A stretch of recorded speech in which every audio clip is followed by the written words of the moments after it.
할렐루야. 영과 진리로 예배하러 오신 믿음의 성도님들 환영하고 축복합니다. 오늘 말씀의 제목이 아름답죠. 인생은 너로 인해서 아름답다라고 하는 제목을 지어봤습니다. 여러분, 잠언의 말씀은요, 우리의 삶의 자리에서 하나님께서 주시는 지혜가 얼마나 놀라운지를 깨닫게 하고요, 잠언과 또 제가 추천해드리고 싶은 말씀은 전도서의 말씀이에요. 전도서의 말씀은 우리의 인생이 얼마나 뜻깊고 아름다운지에 대해서 성경은 말씀하고 있습니다. 여러분, 우리는 때때로 인생을 힘겹고 고통스러운 여정으로 느낄 때가 있습니다. 또 감사하고 고마운 일들도 분명히 있습니다. 맞죠? 그러면 지금 여러분들의 인생이 불행하다고 생각하십니까? 아니면 만족하고 행복하다고 생각하십니까? 아마 모든 사람들이 다 다른 생각을 갖고 있을 거예요. 왜냐하면 사람마다 처하는 환경도 다르고 또 저마다 사연들도 다 다르기 때문이죠. 불행하기도 하고 행복하기도 하고, 그것이 우리의 삶의 모습이라는 것입니다. 그런데 여러분, 여기서 중요한 것은요, 여러분 한 사람의 인생을 하나님께서는 너무나 소중하게 여기고 계시다라는 것입니다. 성경은 우리에게 인생이 하나님께서 주시는 가장 아름다운 선물이라는 것을 가르쳐주는 말씀입니다. 전도서에서는요, 인생에 대해서 이렇게 말씀을 해요. 심을 때가 있으면 거둘 때도 있고, 세워야 할 때가 있으면 허물어야 할 때도 있다. 만날 때가 있으면 헤어질 때도 있다. 하나님께서 이렇게 말씀하셨어요. 그런데 그 말씀 이후에 전도서 3장 11절의 말씀에 어떻게 말씀하셨냐면, 하나님이 모든 것을 지으시되 때를 따라 아름답게 하셨고 또 사람들에게 영원을 사모하는 마음을 주셨느니라. 그러나 하나님이 하시는 일의 시종을 사람으로는 측량할 수 없게 하셨도다. 아멘. 여러분, 이 말씀 너무나도 좋은 말씀입니다. 여러분, 참 세월이 참 무상하지요. 지금까지 어떻게 살아왔나 싶기도 하고, 지나간 세월, 그리고 왜 이렇게 한순간 한순간이 너무나도 빨리 지나가는지 모르겠습니다. 인생에 대해서 야곱이 또 어떻게 얘기를 했냐면요, 야곱이 바로 왕 앞에 섰어요. 이 바로 왕이 물어요. 어르신 나이가 좀 어떻게 되십니까? 이렇게 물었어요. 그랬더니 야곱이, 내가 나그네의 길을 걸어온 지가 130년을 지내면서 험악한 세월을 보냈습니다. 이렇게 고백을 합니다. 여러분, 야곱의 인생이 말하듯이 여러분 누구나가 다 인생이라는 것은 쉽지 않다라는 겁니다. 야곱도 그렇게 고백을 했다라는 거예요. 여러분, 우리가 예쁜 아기만 봐도 너무 아름답다라고 느끼잖아요. 우리의 마음이 좀 행복하지 않습니까? 아기만 보더라도요. 그것은 이 아기의 앞으로 펼쳐질 그 시간과 아름답게 살아간 삶이 너무나도 소중하다라는 것을 알고 있기 때문에 우리가 아기를 보면서 축복을 하는 거고, 그 아기를 보면서 우리가 감동을 받는 거예요. 여러분, 우리 청년들 보면 부럽지 않습니까? 여러분, 그때의 건강함. 그때는 뭐든 해도 지치지가 않아요. 이게 열심히 놀 수도 있고, 열심히 공부할 수도 있고, 그때만이 누릴 수 있는 즐거움이 분명히 있습니다. 그것이 그리워서 부러워할 수도 있죠. 그런데 우리가 이 세월과 시간을 지나면서 살다 보니까 주름도 생기고 흰머리도 생기지만 이것을 아쉬워하는 사람도 있더라. 제가 요즘 그러거든요. 부끄럽지만. 이렇게 나이가 드는구나. 한 해 한 해가 체력이 이렇게 다른데, 죄송합니다. 이런 젊은 목사가 이런 얘기를 해서요. 시간이라는 것은, 이 세월이라는 것은 이렇다라는 것이죠. 가장 아름다웠을 때는 잠깐이라고 생각을 해요. 그래서 가장 아름다운 순간을 제외하면 그냥 우리가 견뎌야 했던 세월, 시간을 보내는 세월이 더 많았다라고 느끼는 거예요.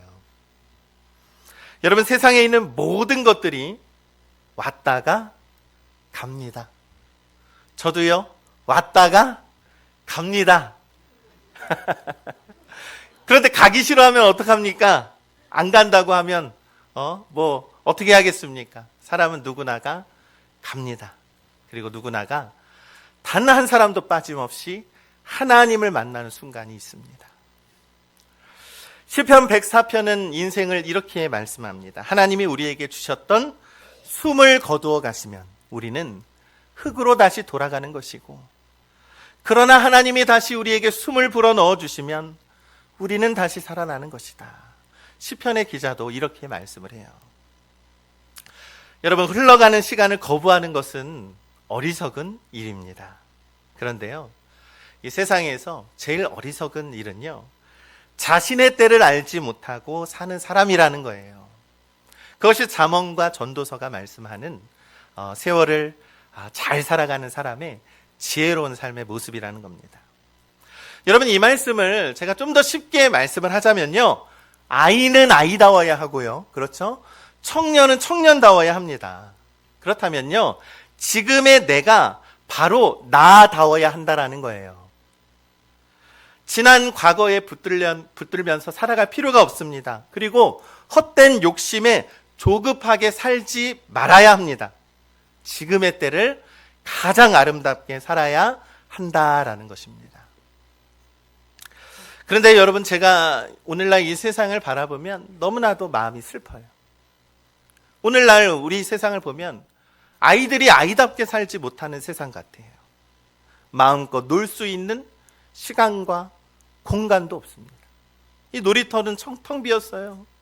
아이들이 함께 노는 것보다 집에서 혼자 노는 것을 좋아하는 세상이 됐죠. 심지어는 마음껏 숨 쉴 공기조차도 어른들이 너무 파괴했죠. 공기조차도 맑은 것을 물려주지 못했어요. 여러분, 저는 또 슬픈 것이 청년이 청년답게 살지 못하는 것이 너무나도 안타깝습니다. 도전하라고 하면서, 젊은이들 도전할 수 있잖아, 해보면 되잖아 라고 말하면서 세상은 공정과 상식이 무너졌습니다.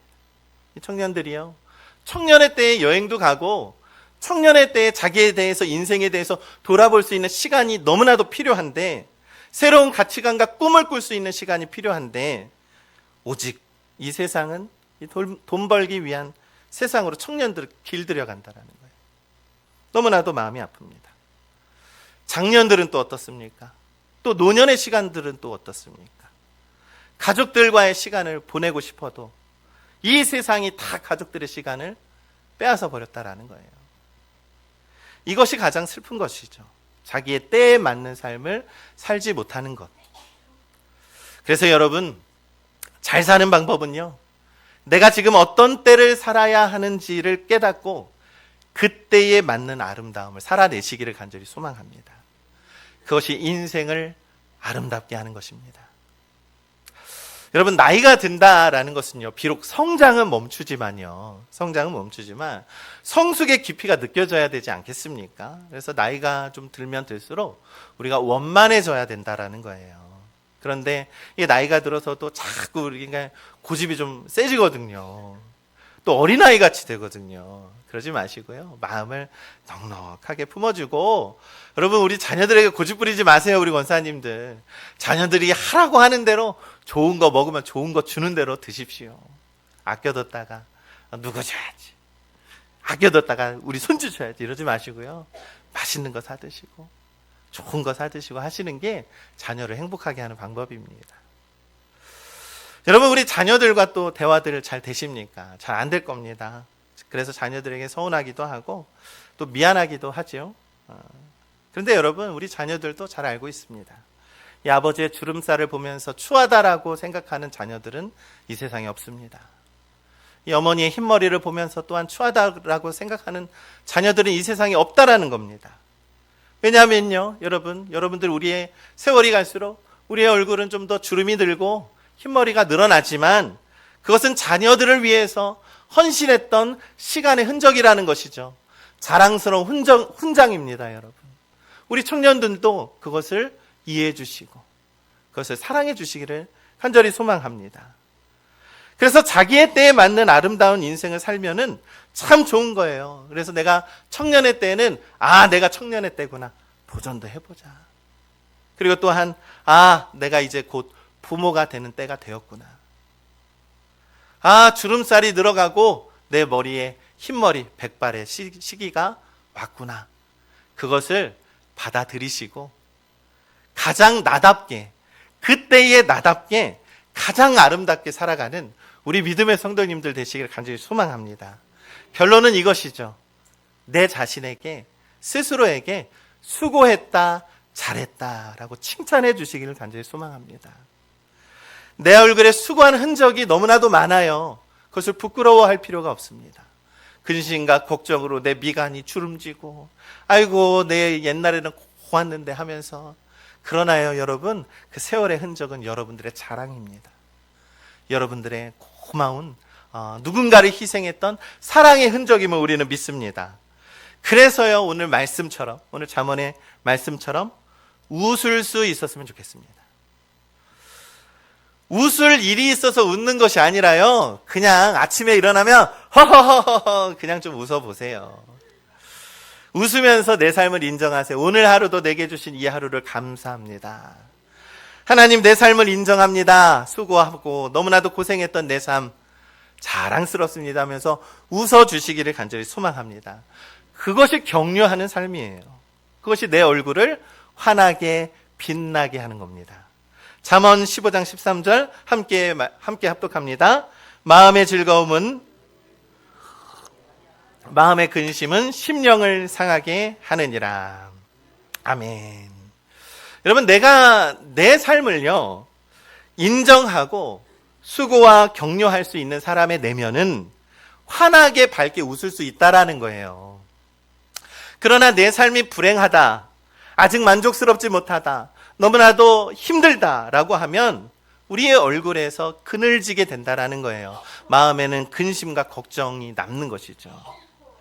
그런데 하나님은 우리에게 똑같이 주어진 것이 무엇이냐면 하루하루 매일을 새롭게 살라고 하루하루를 주셨다라는 거예요. 이 하루가 하나님께서 주신 하루라고 믿는다면 우리는 이 하루 속에서 감사함과 기쁨을 우리가 발견해야 한다라는 것이죠.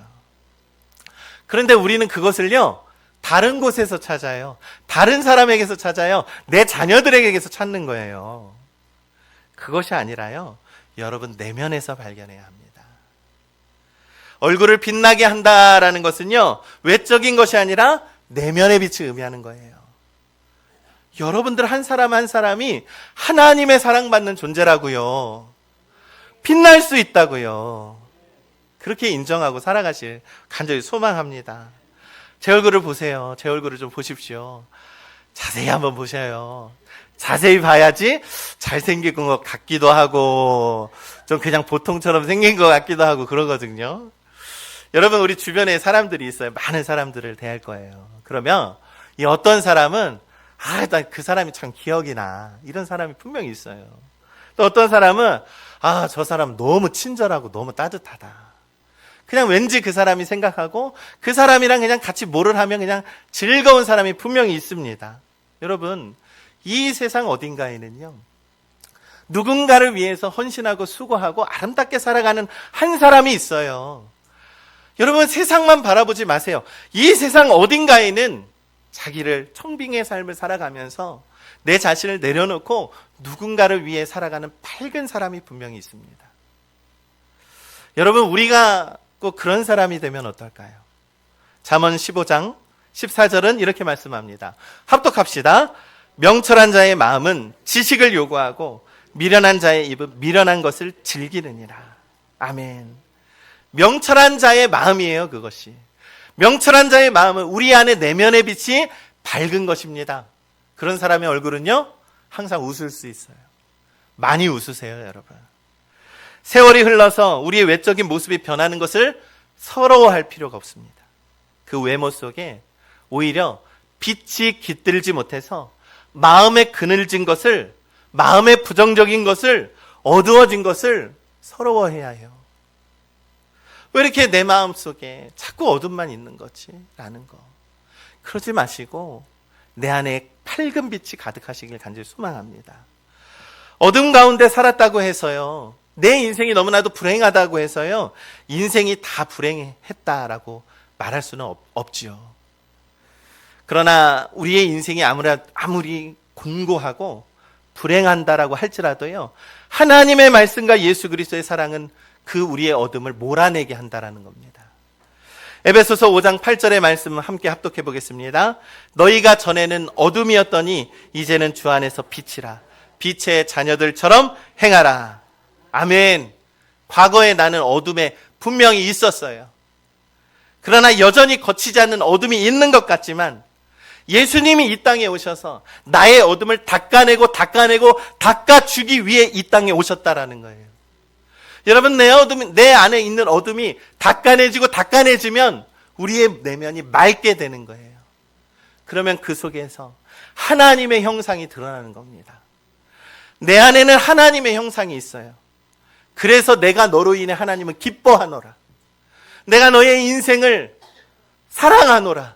늘 그렇게 하나님은 우리에게 말씀했어요. 여러분, 예수님께서는 그것을 위해 이 땅에 오셨습니다. 내가 이 땅에 온 것은 바로 너.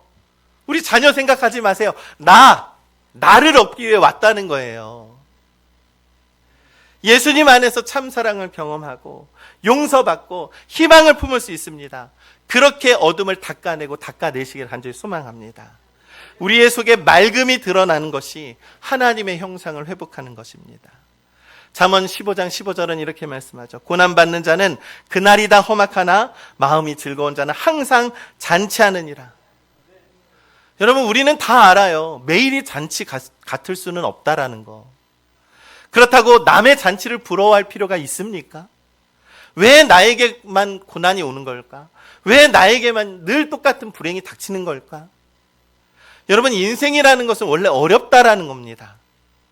삶의 여건이 분명히 남들보다 어려운 사람도 있어요. 삶의 불행이 분명히 남들보다 자주 찾아오는 사람도 있습니다. 그러나 제가 부디 부탁하건대 그 불행이 다가올 때 불행 앞에 지지 마십시오. 불행에 지배당하지 말기를 간절히 소망합니다. 여러분, 성경에서 욥이 있습니다. 욥은요, 선천적으로 태어나기를 재벌로 태어났어요.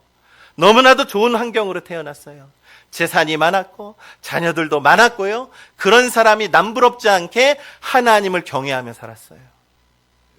그런데요, 그때 사탄이 나타나서 얘기하는 거예요. 하나님, 저 사람 잘 먹고 잘 사니까 편하게 하나님 잘 믿는 거 아닙니까? 하나님 저거 다 뺏어가면 아마 저 사람도 하나님 원망할 거예요. 이렇게 사탄이 얘기하는 거예요. 여러분, 혹시 누군가의 불행이 내 마음을 안심하게 한다면 이미 여러분들은 불행한 삶을 살아가고 있다는 증거예요. 사탄이 이렇게 얘기를 하잖아요. 마귀는 교묘하게 그걸 말합니다. 그런데 욥은 한순간에 그것을 다 잃었어요. 재산을 잃고요, 자녀들을 잃고요, 아내는 떠났어요. 심지어 내 몸뚱아리 하나 남아있던 그 건강마저도 잃어서 매일매일을 고통스럽게 살아갔습니다. 그래서요, 욥은요, 매일매일 그 고통 속에서 하나님께 묻고 싶은 거예요. 하나님, 왜 내가 불행을 당해야 됩니까? 하나님, 좀 그 이유나 좀 알고 싶습니다. 그렇게 하루하루를 살았어요.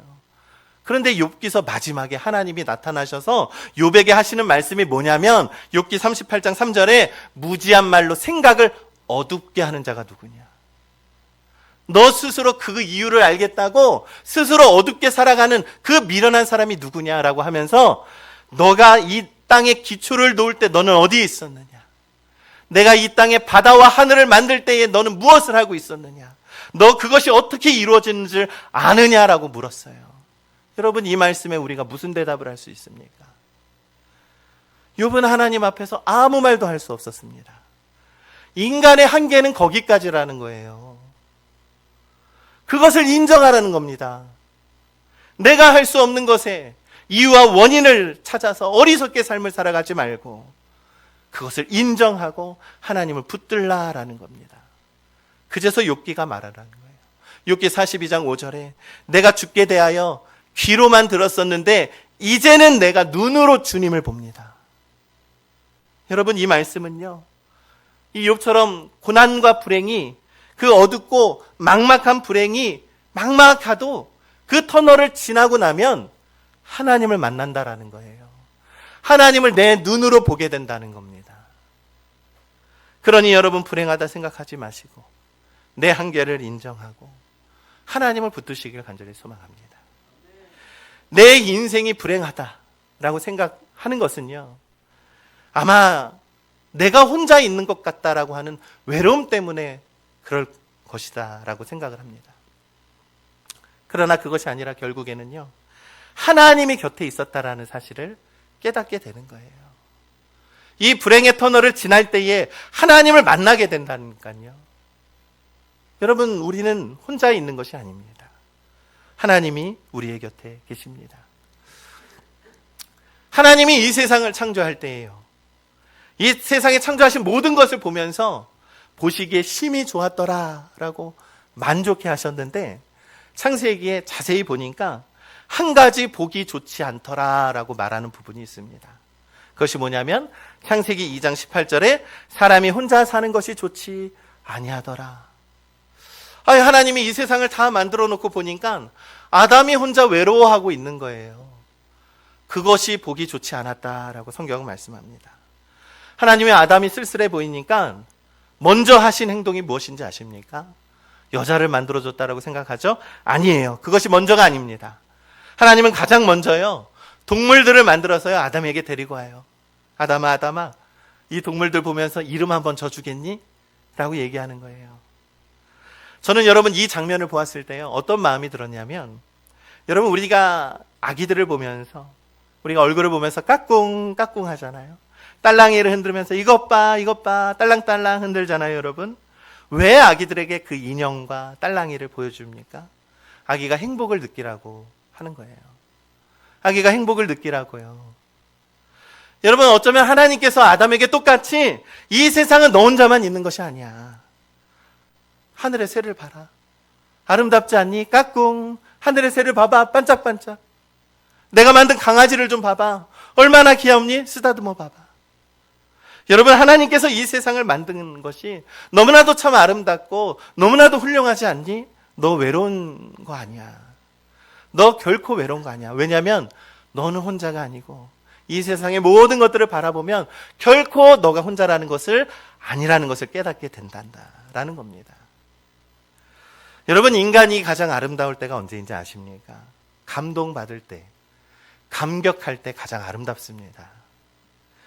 하나님께서 창조하신 그 세계와 이 생명을 보면서, 이 세상을 보면서 우리 감동받을 때가 얼마나 많이 있습니까? 그 순간, 그 찰나의 순간이 가장 아름다운 한 장면으로 남아있지 않습니까? 여러분, 감격할 수 있고 감동할 수 있고 경탄할 수 있는 것이 우리에게 주신 가장 아름다운 순간이라는 겁니다. 그런데 여러분, 한번 우리의 인생을 돌이켜 봅시다. 내가 우리 부모님과 함께 했던 그 한순간, 여러분, 그 한 장면 붙들고 우리 인생을 살아가잖아요. 그렇지 않습니까? 여러분, 우리의 어머니 아버지가 비록 하늘나라에 먼저 가셨어도 내 가슴 속에 어머니와 아버지와 함께한 그 순간은 영원하다는 거예요. 여러분, 우리의 자녀가 이 세상에 처음 태어난 그 순간 가장 아름다운 순간이라고 말하지 않습니까? 우리의 자녀가 첫 발을 내딛고 우리의 자녀가 첫 말을 내댔을 때도 가장 아름다운 순간이라는 것을 우리는 너무나도 잘 알고 있고 그것을 결코 잊지 못한다라는 겁니다. 여러분, 이처럼요, 우리는요, 가장 소중한 사람을 통해서 나의 인생이 아름답다라는 그 순간을 맞이하게 된다는 것입니다. 그렇다면 여러분, 나도 누군가의 감동이 되어주는 사람이 되기를 간절히 소망합니다. 누군가를 도와주고 누군가를 아껴주고 누군가를 위해서 희생하며 살아갈 수 있는 것, 그것이 바로 내 삶의 의미라는 거예요. 그것이 바로 가장 아름다운 사람이라는 겁니다. 삶을 아름답게 만드는 것은요, 결국에는요, 내가 누군가를 위해서 살아가는 것을 깨닫게 될 때 가장 아름다운 순간이라는 것을 우리는 믿게 되는 겁니다. 여러분, 잠언 15장 17절의 마지막 말씀, 여러분, 이 말씀이 너무나도 쉽고 좋습니다. 채소를 먹으며 서로 사랑하는 것이 살진 소를 먹으며 서로 미워하는 것보다 나으니라. 아멘. 여러분, 이 말씀 이해가 가시죠? 이제 내가요 고급 레스토랑에서요 함박 스테이크를 혼자 외롭게 썰어 먹는 것보다 냄비에 신라면에 계란을 넣고 우리 자녀들과 끓여 먹는 것이 행복하고 고마운 일이라는 것을 우리는 잘 알고 있습니다. 여러분, 우리의 삶이 아름다울 수 있는 것은 내 곁에 누군가가 있고 내가 누군가의 곁에 있기 때문입니다. 그것이 나의 가장 소중하고 아름다운 순간이라는 것을 믿으시길 간절히 소망합니다. 여러분, 지금 내 곁에 누가 있습니까? 하나님이 있고요, 자녀들도 있고요, 이웃들도 있고, 친구들도 있고, 아들, 딸들도 있고, 부모님들도 있어요. 여러분들은 결코 혼자가 아닙니다. 예수 그리스도께서 내가 너로 인해 기뻐하노라. 하나님께서 말씀하셨어요. 내가 너로 말미암아 기쁨을 이기지 못하며 너를 잠잠히 사랑하시며 너로 말미암아 즐거이 부르니 기뻐하시리라. 하나님이 너로 인해서 기뻐하신다라고 하는데 우리의 삶이 뭐가 불행합니까? 나도 누군가의 기쁨이고 너는 나에게 가장 큰 기쁨이라는 것, 우리는 너무나도 잘 알고 있습니다. 사랑하는 우리 믿음의 성도 여러분, 여러분들 때문에 인생이 참 아름다운 겁니다. 내 딸과 내 아들 때문에 인생이 아름다운 것이고, 내 부모님 때문에 인생이 아름다운 것이고, 그리고 내가 있기 때문에 인생이 아름다운 것임을 믿습니다. 여러분들은 너무 소중한 존재이시고 하나님의 가장 큰 기쁨임을 잊지 마시고 우리 믿음으로 우리 든든하게 서로 사랑하며 웃으면서 살아가시는 우리 믿음의 성도님들 되시기를 주님의 이름으로 간절히 축원합니다.